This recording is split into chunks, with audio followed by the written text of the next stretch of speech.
नमस्कार। जम्मू के अंदर पीर पंजाल एरिया में रजौरी पुंछ जहां पड़ता है, वहां के हालात दिन ब दिन खराब होते जा रहे हैं।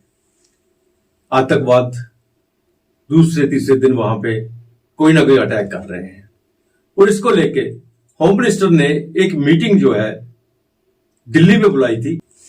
वहां के हालात इतने क्यों खराब हो रहे हैं, जबकि हम कह रहे हैं ये कश्मीर के अंदर टेररिज्म फ्री हो गया है और रजौरी पुंछ को तो हमेशा शुरू से हम कहते रहे हैं कि टेररिज्म फ्री है।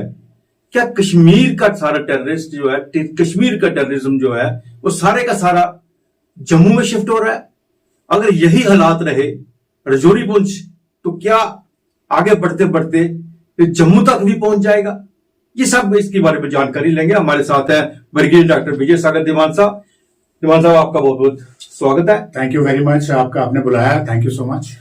वैसे साहब, हालात जो है जम्मू से आप आगे चले जाएं, जितना भी बेल्ट है, पीर पंजाल का बेल्ट है, अखनूर से चले जाएं, अगर आप जम्मू की बात भी करें, जहां भी इंटरनेशनल बॉर्डर पे हर दूसरे तीसरे दिन ड्रोन से कुछ ना कुछ आ रहा है, इसका यही दर्शाता है कि जो उनके ओवरग्राउंड वर्कर्स जम्मू में है, उन तक वो हथियार पहुंचाना चाहते हैं, उन तक वो ड्रग्स पहुंचाना चाहते हैं। लेकिन रजौरी पुंछ में जो हालात बने हुए हैं, वहां पे कितने अटैक हो चुके हैं, 30 से ज्यादा अटैक इस साल में हुए, हमारे कितने जवान शहीद हो गए हैं। होम मिनिस्टर ने भी इसका जायजा लिया है और चिंतित है वो। जम्मू फिर उनका दौरा है, वहां पे फिर जायजा लेंगे, सब चीजों को देखेंगे।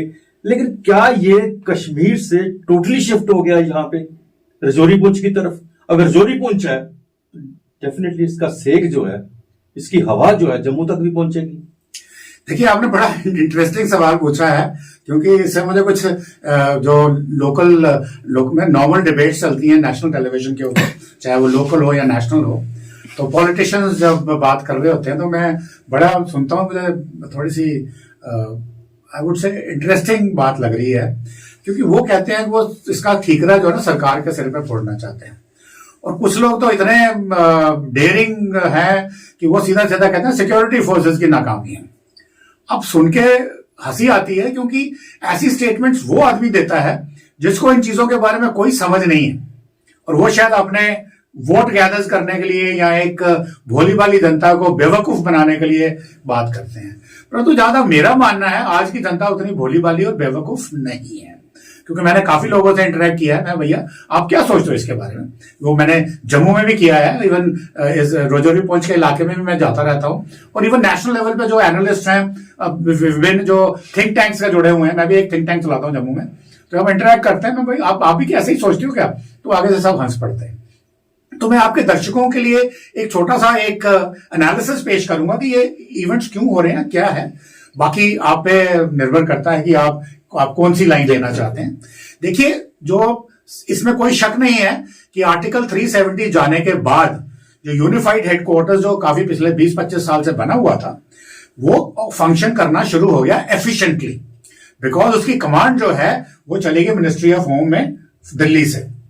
और जितनी भी एजेंसीज थी, चाहे वो आर्मी है, आरआर है, इसकी अपनी बीएसएफ है, सीआरपीएफ है, और जम्मू कश्मीर पुलिस है। मैं जम्मू कश्मीर पुलिस का बहुत बहुत धन्यवाद करना चाहूंगा, क्योंकि मैंने इनकी जो ट्रांसफॉर्मेशन है पिछले 30 सालों में मैंने खुद देखी है।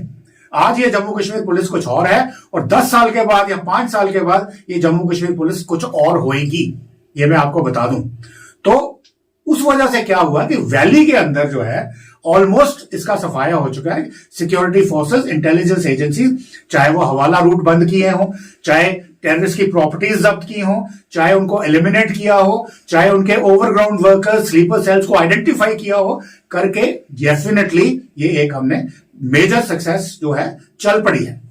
अब प्रॉब्लम क्या हुआ है, ये चीज देख करके चाइना भी चिंतित है, पाकिस्तान भी चिंतित है। चाइना चिंतित इसलिए है क्योंकि ये जो रजौरी पुंछ का इलाका था, अभी स्ट्रेटेजी आगे क्या करनी है। आज की डेट में जो बर्फ पड़ी हुई है, जो उनके ट्रेडिशनल रूट्स थे, जैसे मान लो मच्छल से आते थे कुपवाड़ा डिस्ट्रिक्ट के अंदर, या आपका तंगधार से आते थे नस्ताचुन पास करके कुपवाड़ा डिस्ट्रिक्ट के अंदर, या हाजीपीर से जेएंडके के अंदर, या फिर रजौरी पुंछ से जेएंडके के अंदर, वो सब स्नो पीक क्लैड है। एंड नॉर्मली अगर देखा होगा पिछले कई सालों में इस समय कोई इंसर्जेंसी नहीं चलती। परंतु ये वाला जो एरिया है रजौरी पुंछ का, इस वक्त स्नो का इतना प्रभाव नहीं है जितना उन इलाकों में है। बिल्कुल। तो यहां इन्फिल्ट्रेशन पॉसिबल है क्योंकि ये वुडेड फॉरेस्टेड एरिया है, ये नेकेड माउंटेन नहीं है। Wooded forest area, undulating land, बहुत सारी केव्स हैं यहां पे, छुपने की जगह है। तो इसलिए उनके लिए ये जरूरी था कि अगर अगली स्ट्रैटेजी बदलनी है तो वो क्या होनी चाहिए। पर क्यों बदलनी है अगली स्ट्रैटेजी?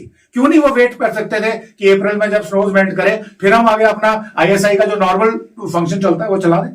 वो इसलिए कि जैसे ही ये एरिया, अगर आपको पता हो, 2003 या 2 तक ये ऑलमोस्ट बिल्कुल नॉर्मल डॉर्मेंट था। पहली बार यहां पे मेजर ऑपरेशंस हुए और एक एक्सरसाइज सर्प विनाश, ऑपरेशन सर्प विनाश चलाया गया। बहुत सारी जो गुफाएं जहां थी उनको ढूंढ ढूंढ के टेररिस्ट को मारा गया। फिर यहां पे शांति हुई, फिर 99 फिर दोबारा यहां पे स्पर्ट हुआ। उस वक्त यहां पे आर्मी की 2 फॉर्मेशंस, एक तो बाहर से मूव करी गई डिवीजन लाइक फोर्स जो यहां बसाई गई, फिर एक हमने यूनिफॉर्म फोर्स क्रिएट करी, रेज करी इस इलाके की सिक्योरिटी के लिए। परंतु जैसे ही चाइना में 2000 गलवान हुआ 2020 में, तो ये सारी की सारी फॉर्मेशन थी, क्योंकि एरिया डोमिनेंट था, तो इनको शिफ्ट कर दिया गया चाइना बॉर्डर पे। अब चाइना को यहां लग रही है मिर्ची। अब चाइना यहां पे कर रहा है अपनी, वो जो भी कर रहा है वो आपने पता है, सेपरेट सब्जेक्ट किसी दिन डिस्कस करेंगे। तो जब ये फॉर्मेशन वहां पहुंची हैं तो चाइना का जो वहां पे वर्चस्व है वो कम हो गया। एज ए रिजल्ट चाइना चाहता है ये फोर्सेस वापस जाएं। तो इस समय का जो टाइम है वो बेस्ट था कि यहां पे करा जाए। और यहां पे कब शुरू किया चाइना के बेस पे पाकिस्तान ने? जनवरी 23 में 2023 में, जब डांगरी हुआ, फिर भट्टा दूरियां हुआ, फिर कांडी हुआ, फिर वो जो आपका बफलियाज का इलाका है, फिर मुगल रोड का इलाका है, फिर नीचे शोपियां में आए, साउथ कश्मीर में आए। तो ये नेचुरल रूट इस वक्त ये अवेलेबल था। तो पहले तो चाइना का फैक्टर था, उसकी वजह से इस समय हो रहा है। दूसरा, पाकिस्तान की जो इलेक्शन है वो अब 8 फरवरी को अनाउंस हुई है। अब वो होगी कि नहीं होगी हमें नहीं पता, बट लगता है कि होगी। अब जो लोकल्स वहां पे हैं, जो केयर टेकर गवर्नमेंट काम कर रही है, लोकल पॉलिटिशियंस हैं, वो इस वक्त बुरी हालत में है। पाकिस्तान की जो इकोनॉमी है बुरी हालत में है, उनके जो रिश्ते हैं अफगानिस्तान से बुरी हालत में है।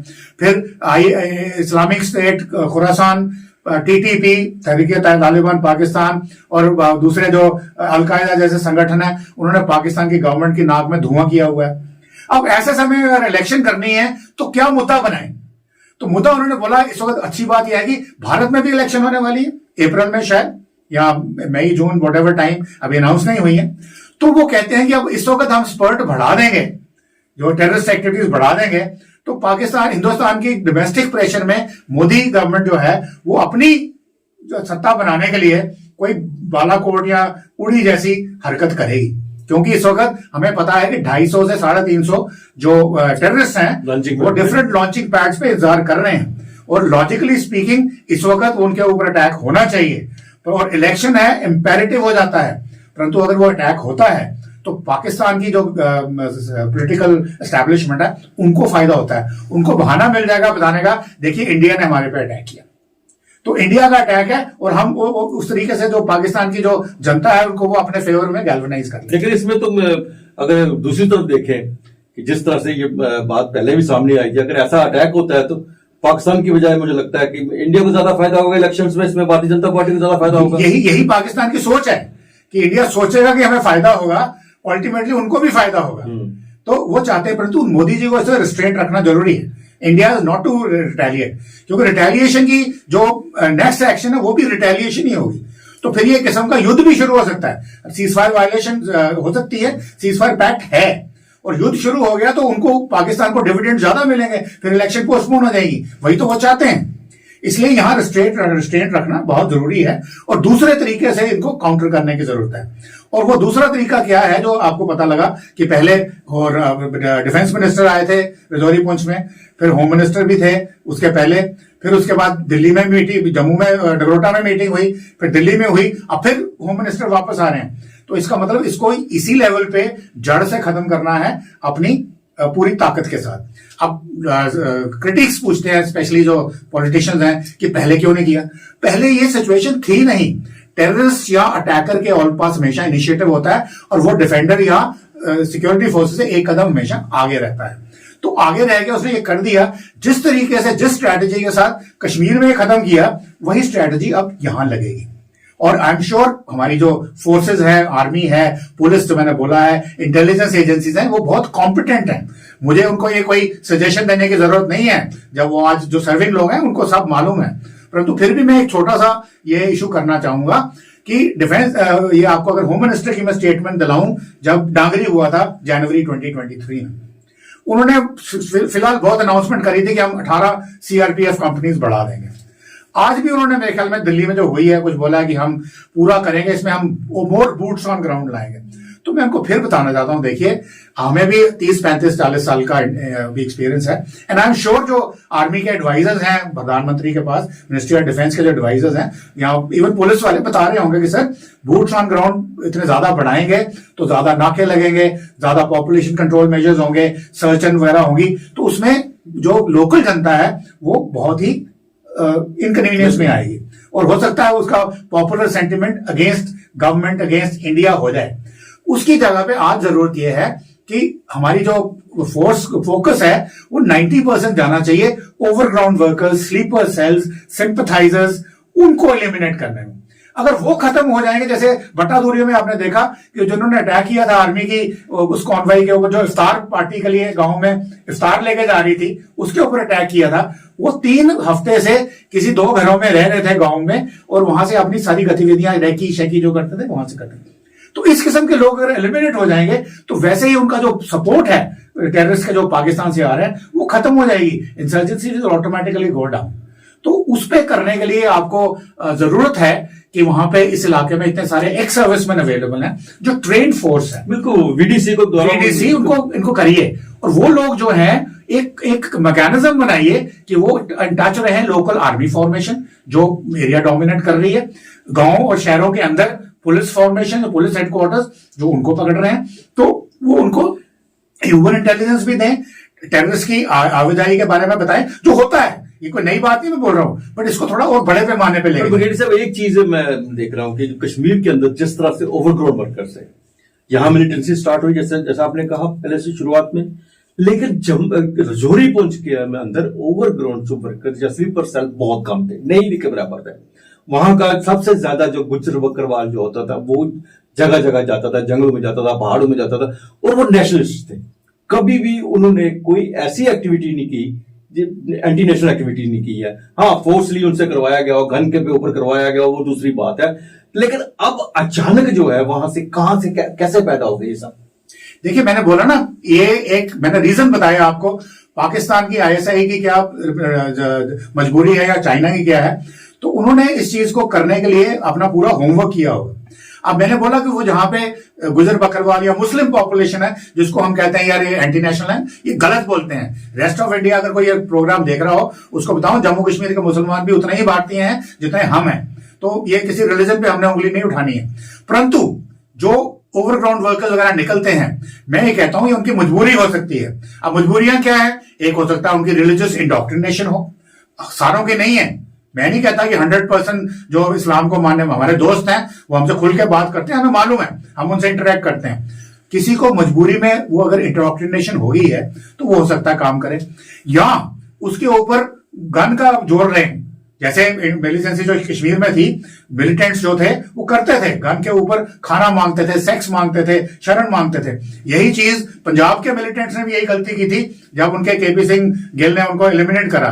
तो वो एंटी सेंटिमेंट्स हो जाते हैं, एंटी पॉपुलेशन के एंटी टेररिस्ट सेंटिमेंट्स हो जाते हैं। तो इस किस्म की मजबूरी भी हो सकती है। प्लस ये इलाका जो है पिछड़ा है, थोड़ा पिछड़ा है, और वहां पे गरीबी भी कोई इतनी गरीबी नहीं है, बट फिर भी पैसों के लालच में कोई भी ये काम कर सकता है। परंतु जब आप एग्जाम्पलरी पनिशमेंट देंगे आपकी एनआईए, एसआईए, सीआईडी के थ्रू, कि उनकी प्रॉपर्टियां जब्त करेंगे, उनको पिकअप करेंगे, उनको एलिमिनेट करेंगे, उनको पब्लिकली शेम करेंगे, एक्सपोज करेंगे, तो वो अपने आप डरेंगे उधर से।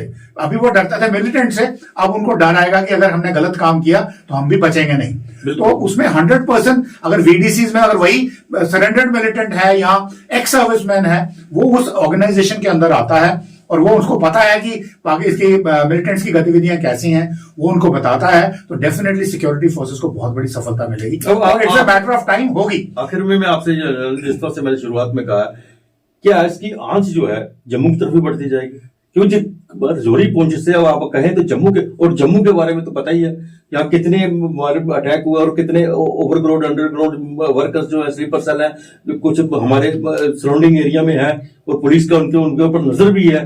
कल को वो एक्टिवेट हो जाते हैं या कुछ और होता है तो इसकी यहाँ से ज्यादा से ज्यादा जम्मू की तरफ भी बढ़ेगी। देखिए, जम्मू में आप बढ़ने की पूरी संभावना है, क्योंकि जम्मू के ऊपर मुनावर तवी तक जो है, लखनपुर से लेकर के जम्मू तक, मुनावर तवी तक, ये इंटरनेशनल बॉर्डर है। फेंसिंग करी जा चुकी है, सारी टनल्स यही हैं, ड्रोन्स यही आते हैं, क्योंकि और कोई दूसरी इन्फिल्ट्रेशन पॉसिबल नहीं है।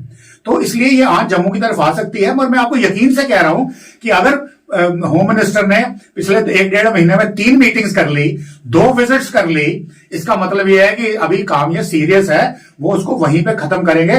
क्योंकि हमने वहां इलेक्शंस करवानी है, पंचायत की इलेक्शन करवानी है, ब्लॉक की इलेक्शन करवानी है, अर्बन लोकल बॉडीज की इलेक्शन करवानी है, पार्लियामेंट्री इलेक्शन करवानी है, स्टेट इलेक्शन करवानी है। तो ये एक चैलेंज है लोकल गवर्नमेंट के लिए कि अगर उसको वो ना बढ़ने दें और इसको खत्म करें, और हमारा जो डेमोक्रेटिक का नॉर्मल प्रक्रिया है जो हमारे स्टेट में या हमारी यूनियन टेरिटरी में होनी चाहिए, वो करवाएं, जहां पे एक राजनीतिक सोल्यूशन भी निकले और मिलिट्री सोल्यूशन जो है वो सिटीजन्स को कम हर्ट करे और इंटेलिजेंस के ऊपर ज्यादा ध्यान दे, और हमारी जो अपनी डेमोक्रेटिक प्रक्रिया है वो ठीक तरीके से हो और लोगों में खुशहाली आए। पीरियड साहब, बहुत बहुत धन्यवाद आपका। आज के लिए बस इतना ही। नमस्कार।